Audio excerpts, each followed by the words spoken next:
¿Cuántos os habéis llevado algún disgusto en vuestras primeras aventuras con la mecánica? A muchos nos ha pasado por falta de información, así que hoy vamos a recordaros 10 trucos de mecánica imprescindibles para evitar las dificultades más habituales. El primero y fundamental es el sentido de giro de los pedales. ¿Cuántos apretones habremos dado a los pedales por no tener claro cómo se aprietan y cómo se aflojan?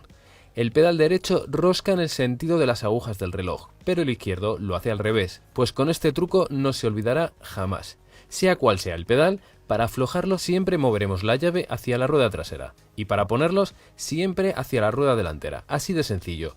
Nos coloquemos donde nos coloquemos, esta técnica nunca falla. Lo mismo ocurre con las cazoletas del pedalier, que también se roscan de forma distinta a la izquierda y la derecha, pero justo al revés que los pedales. Es decir, usando la técnica de los pedales, se aflojarán moviendo la llave hacia la rueda delantera y se apretarán hacia la rueda trasera. Esto será con las roscas BSA o rosca inglesa, que son las que hoy en día llevan la mayoría de las bicis con pedalier roscado.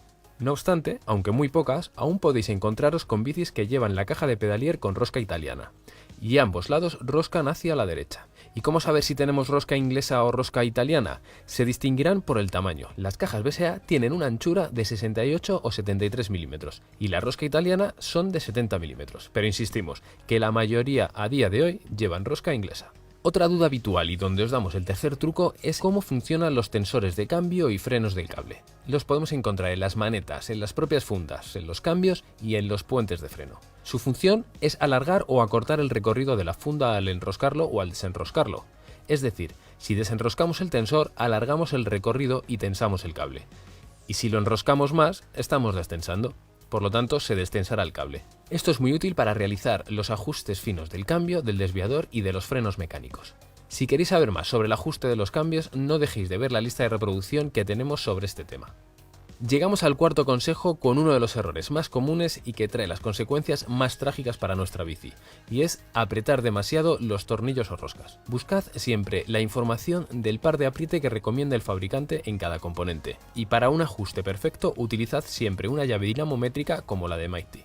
Tened especial cuidado con los tornillos del manillar y el cierre de la tija, sobre todo si son de carbono, porque una rotura sería fatal. En estos puntos el par de apriete normalmente suele ser de 4 o 5 Nm.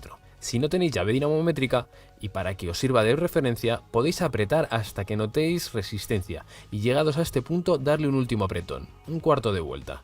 Es mejor tener que apretar un poco más si veis que se mueve que provocar una rotura de los tornillos o del propio material.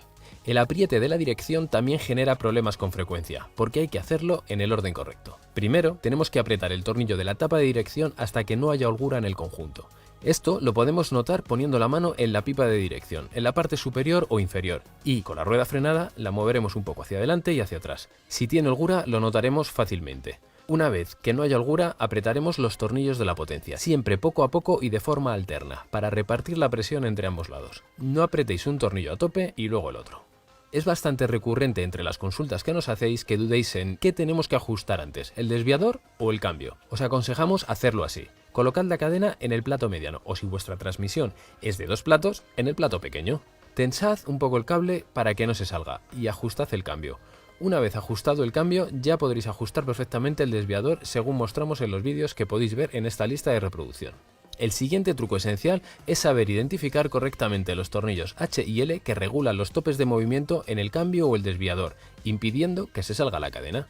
Recordad que las letras indican velocidad, high y low, alta y baja velocidad, por lo que actuarán sobre el piñón o el plato con el que vayamos más rápidos o más lentos, es decir, en los platos el tornillo H actuará sobre el plato grande y el L sobre el pequeño, y en el cambio al revés. Tenemos un vídeo exclusivo sobre estos tornillos que podéis ver en esta etiqueta.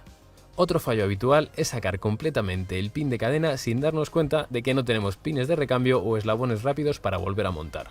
Si tenemos que abrir un eslabón y volver a montar el mismo pin, no tenemos que quitarlo completamente, porque si lo hacemos es casi imposible volverlo a utilizar. Hay que liberarlo de una de las pletinas del eslabón y dejarlo apuntado en la otra, para poder meterlo en el tronchacadenas de nuevo y apretarlo. Y ahora vamos con un sencillo truco para ajustar los frenos mecánicos. Lo primero, soltad el cable. Aseguraos de que el tensor está en una posición neutra, con unos 3 o 4 hilos de rosca a la vista, para tener un margen de ajuste siempre. Y apretad manualmente los puentes hasta que las zapatas o pastillas se junten con la llanta o el disco. Apretad el cable en esta posición y luego solo tenéis que enroscar el tensor hasta que las zapatas o pastillas estén a la distancia adecuada. Veréis que es mucho más fácil conseguir el ajuste perfecto. Y cerramos la lista con una información importante sobre el líquido de frenos. Hay dos tipos de líquido y no se pueden mezclar. Shimano o Magura y otras marcas utilizan aceite mineral. En cambio, SRAM principalmente utiliza líquido sintético, líquido DOT. Es importante que os aseguréis del tipo de líquido que utiliza vuestro freno antes de reponerlo o sustituirlo, porque un líquido inadecuado puede dañar gravemente los frenos, aparte de hacer que no funcionen correctamente. Esperamos que estos trucos mejoren vuestra experiencia mecánica y os animen a seguir avanzando. En nuestro canal tenéis cientos de vídeos que os ayudarán a ser grandes mecánicos. Muchas gracias a todos y hasta el próximo vídeo.